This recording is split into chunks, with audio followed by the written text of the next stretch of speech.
ඒක සිංහල පැත්තෙන් ඇති වෙනවද?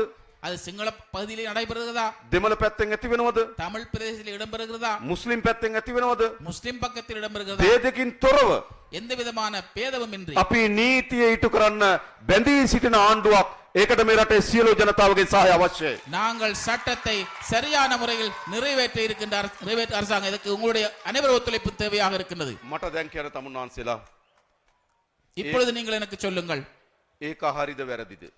அது சரியா பிழையா என்று. එහෙම කරන්න ඕනේ නැද්ද? அப்படி செய்ய தேவையில்லையா?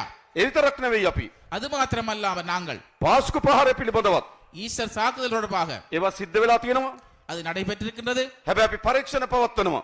அதற்கான விசாரணை நடைபெற்றுக் கொண்டிருக்கின்றன. දේවල් සිද්ධ වෙන්න දෙන්නේ නැහැ විතරක් නෙවෙයි. அது நடைபெறாமல் இருப்பது மாத்திரமல்ல, සිදු වුණු දේවල් වලත් நடைபெற்ற விடயங்கள் தொடர்பாக ඇත්ත මේ රටේ ජනතාවට එළිදරව් කරන එක අපේ ආණ්ඩුවේ වගකීම. உண்மையை இந்த நாட்டு மக்களுக்கு தெரிவிப்பது எங்களது அரசாங்கத்தின் பொறுப்பாக இருக்கிறது. එහෙම ආණ්ඩුවක් ඕනේ නැද්ද? இவ்வாறு அரசாங்கம் தேவையில்லையா எங்களுக்கு? එහෙම ආණ්ඩුවක් අපි හදලා තියෙනවා. இவ்வாறு அரசாங்கத்தை தான் ජාතිවාදයට වැටෙන්නේ නැති ආණ්ඩුවක්. இனவாதத்தின் மூலமாக விழாத ஒரு அரசாங்கம். ඒ විතරක් නෙවෙයි අපි அது மாத்திரமல்லாமல் நாங்கள் නීතිය විධාන ආධිපත්‍ය නිසි පරිදි තහවුරු කරනවා. சட்டம் ஒழுங்குகளை சரியான முறை நாங்கள் செய்து வருகின்றோம். අපේ රටේ නීතිය තිබුණේ කොහොමද? எங்களது நாட்டிலே சட்டம் எவ்வாறு இருந்தது? ධනය තියෙන බලය තියෙන අයට එක නීතියක්, அவர்களுக்கு சொத்துக்கள் இருந்தால், அதிகாரம் இருந்தால் அவர்களுக்கு ஒரு சட்டம், දුප්පත් දුබලාට තව නීතියක්.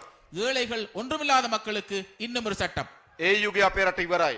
அந்த யுகம் இப்பொழுது எங்களது நாட்டிலே முடிவிட்டிருக்கிறது. කාටත් සමානව නීති ඉටු කරන රටක් බවට මේ රට අපි පරිවර්තනය කරලා තියෙනවා. எல்லோருக்கும் பொதுவான சட்டத்தை அமல்படுத்துகின்ற நாடாக நாங்கள் இப்பொழுது ஆக்கியிருக்கின்றோம். නැත්තම් පොලිස්පති කෙනෙක් අත්අඩංගුවට ගනීද? அப்படி இல்லாட்டி ஒரு போலீஸ் மா அதிபரை கைது செய்யப்படுமா? කවදාවත් எப்போதாவது நடந்திருக்கா? වෙන ආණ්ඩුවක් තිබ්බනම් ඒවා වෙන්නේ නැහැ. வேறொரு அரசாங்கம் இருந்திருந்தால் ஒரு நாளும் இது நடந்திருக்காது.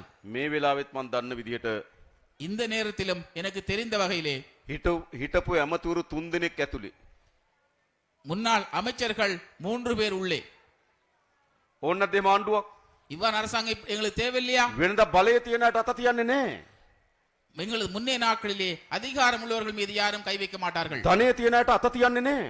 அதே போன்ற சொத்து உள்ளவர்களுக்கு ඔන්න අපි ආණ්ඩුවක් හදලා තියෙනවා. நாங்கள் பாருங்கள் ஒரு அரசாங்கத்தை உருவாக்கி இருக்கிறோம். හැම කෙනාටම